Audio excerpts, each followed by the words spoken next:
Good morning, afternoon, evening, wherever you are, and welcome to Global Atheist News Roundup, dateline 11th of March 2023. This week's headlines. Vatican prosecutors reveal an extraordinary exchange between the Pope and the accused cardinal. Police speak to a child about death threats after a Quran was damaged at a Wakefield school. Christocrat Rick Scarborough has a plan to expunge Texas of every immoral book in the library. A Polish TV reports that John Paul II knew of abuse when he was an archbishop.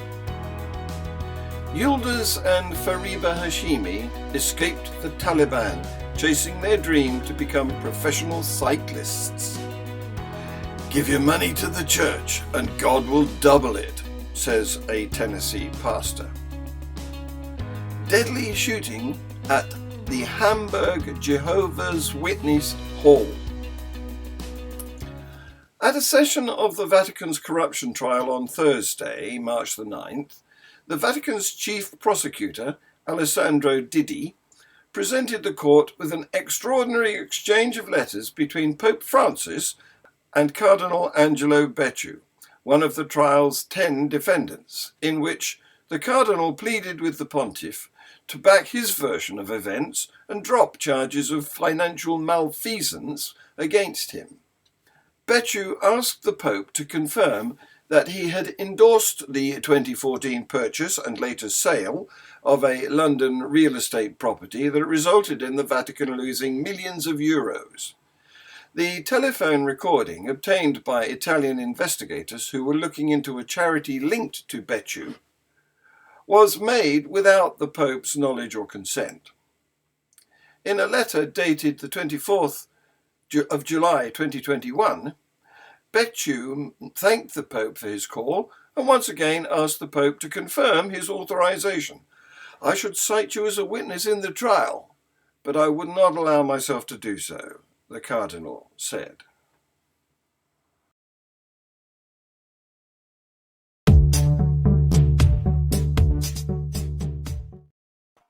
Good morning, afternoon, evening, wherever you are, and welcome to the latest edition of, I haven't been drinking, honestly, the latest edition of Free Thought Hour.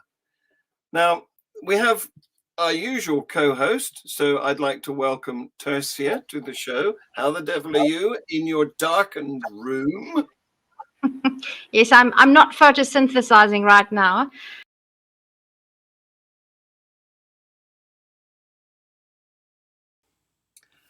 Death threats sent to pupils who damaged a copy of the Quran at a school have been condemned by an education minister as totally unacceptable. West Yorkshire Police said officers had spoken to a child alleged to have made threats and given words of advice. The cover of the Islamic text was torn and some pages marked when it was brought into Kettlethorpe High School in Wakefield last month.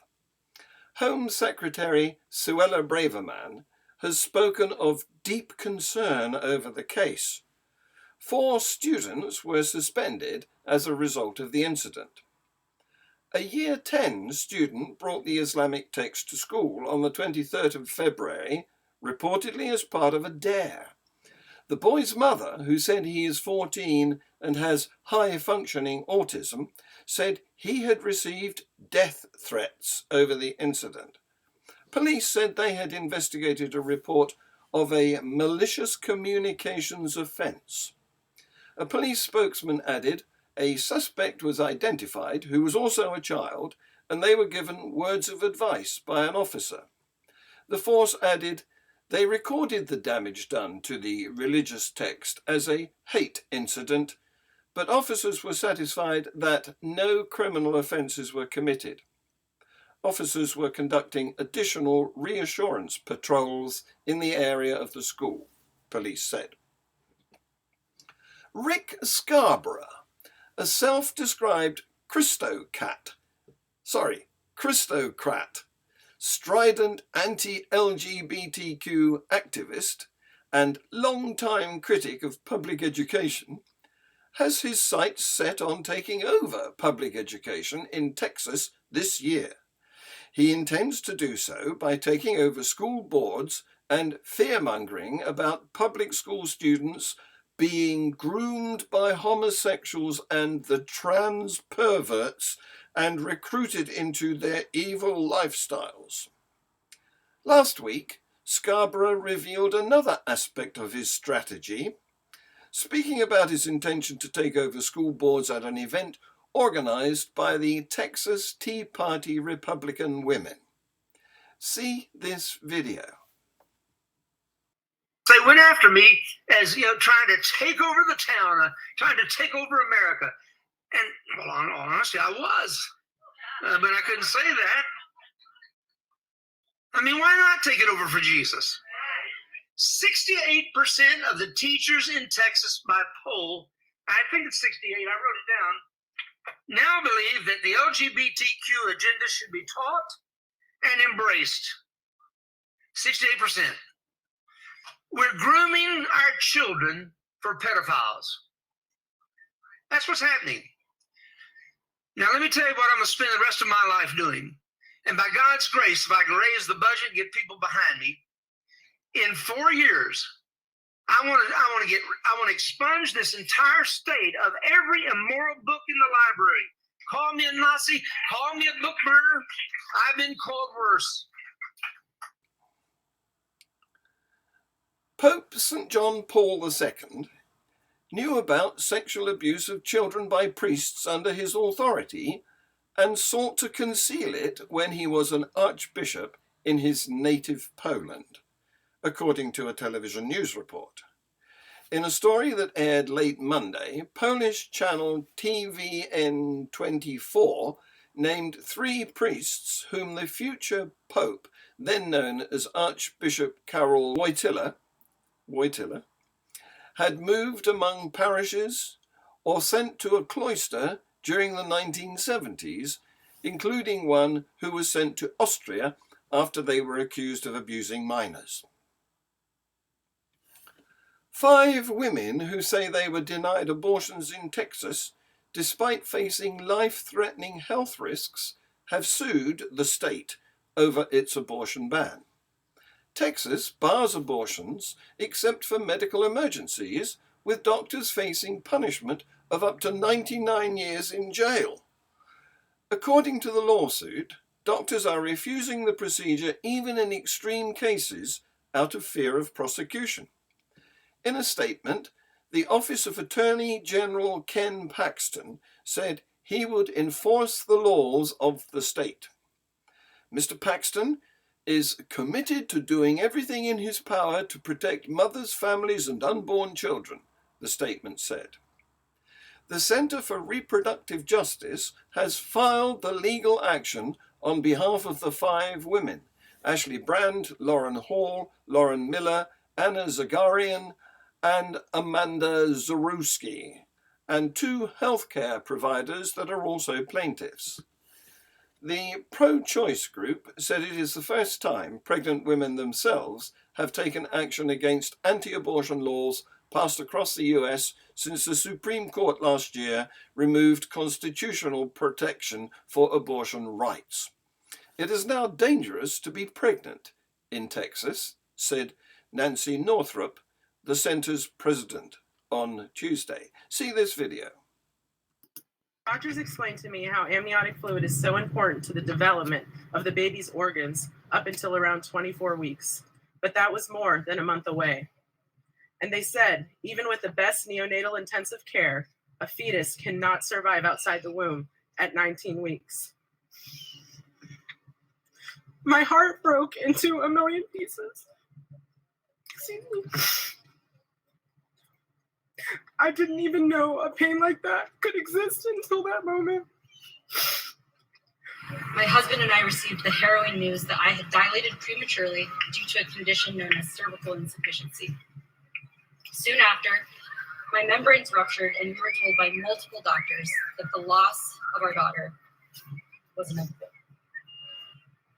My healthcare team was anguished as they explained there was nothing they could do because of Texas's anti-abortion laws, the latest of which, by the way, had taken effect 2 days after my water broke. It meant that even though we would, with complete certainty, lose Willow, my doctor could not intervene as long as her heart was beating or until I was sick enough for the ethics board at the hospital to consider my life at risk and permit the standard health care I needed at that point, an abortion. I cannot adequately put into words the trauma and despair that comes with waiting to either lose your own life, your child's life, or both. For days, I was locked in this bizarre and avoidable hell. The preventable harm inflicted on me will medically make it harder than it already was for me to get pregnant again. The barbaric restrictions our lawmakers have passed are having real life implications on real people. Several clergy Was the Pope appealing for peace, or was he praying for peace? And the same applies to the cardinal drag. Yeah, that's a good question. So what do you have to say about that, guys?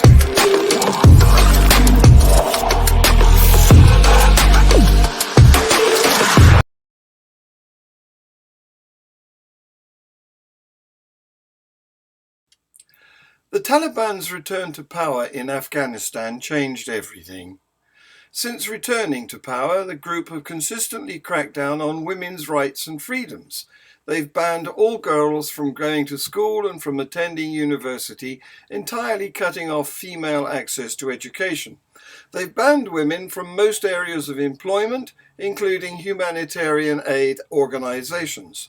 Women don't have the freedom to dress how they want. The Taliban Code of Conduct says women must cover themselves entirely, but most women in big cities wear the headscarf. They are not allowed to travel long distances without a male chaperone and have been barred from going to parks and gyms. Without so many rights, women have wondered what's left for them.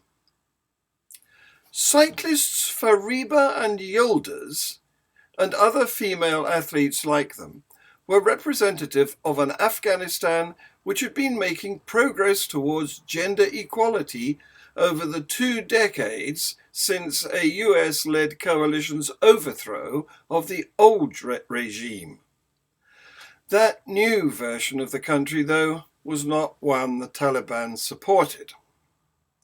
Fariba and Yulduz Hashimi were born in one of the most remote conservative provinces in Afghanistan, where it was practically unheard of to see women cycling. In 2017, a local cycle race was put on in Faryab, a province in the north. The sisters, then aged 14 and 17, decided they wanted to take part. They ended up finishing first and second. It felt amazing. I felt like a bird who could fly, Fariba, now 19, told BBC Sport. The sisters knew they had to leave if they had any chance of continuing their careers, so they contacted Alessandra Capellotto. The Italian, who won a world road title in 1997, now uses cycling to help women around the world.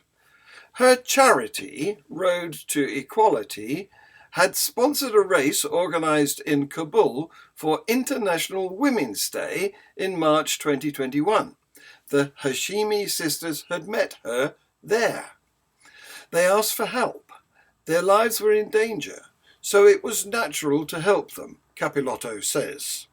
She called every contact and organisation she could think of to get them out, from the Italian Minister of Foreign Affairs to the United Nations. With her influence, Fariba and Yulduz, as well as 3 of their teammates, Nuria Mohammadi, Zara Rezaei, and Arezo Sawari, got a seat on a flight from Kabul organised by the Italian government. They had to say goodbye to their families not knowing when or if they'd see them again. Capilotto brought them to a small hilly town in the Veneto region of northern Italy, close to where she lives. They desperately miss home and become instantly emotional when talking about their families, but too often they're reminded why they left. They have had social media messages from relatives who are members of the Taliban telling them to cover up in photos they've seen of them racing in international media. My friends can't go to school or leave their homes, Yulduz says. I think what would have happened to me if I'd stayed. It was a brutal decision to have had to make so young, choosing between their homeland and family and their career and dreams. In a recent sermon, Pastor Kent Christmas of Regeneration Nashville, a non-denominational church in Tennessee, urged his congregation to avoid putting their money in banks and instead give it to the church as a form of spiritual investment. Not only that, Pastor Kent promised his flock, if you've got $1 million, give it, and God will give you back $2 million. See this video. This is my personal opinion. I don't think churches should ever have to lean on banking systems to finance the kingdom of God. Christians deposit their money in the wrong places. We're putting it in banks. Any company that does not believe in God, that backs up abortion, backs up homosexuality, that backs up anything that stands against Christianity, has a curse on it. When you invest your money in companies that exclude God, you are planting in bad soil. So it doesn't make any sense. But if you got extra money, plant it in the kingdom of the Lord. Do it in missions, do it in places. Listen, right now, we are good soil. And if you got $1 million, give it, and God will give you back $2 million. You say, well, that's easy to say. I'm just telling you, you cannot outgive God. And this is an opportunity for you, for God to open the windows of heaven over you. Give him your seed and he will give you your harvest. 7 people have been killed and several more injured in a shooting at a Jehovah's Witness meeting hall in the German city of Hamburg. Police say the gunman acted alone in yesterday's attack and is thought to be dead.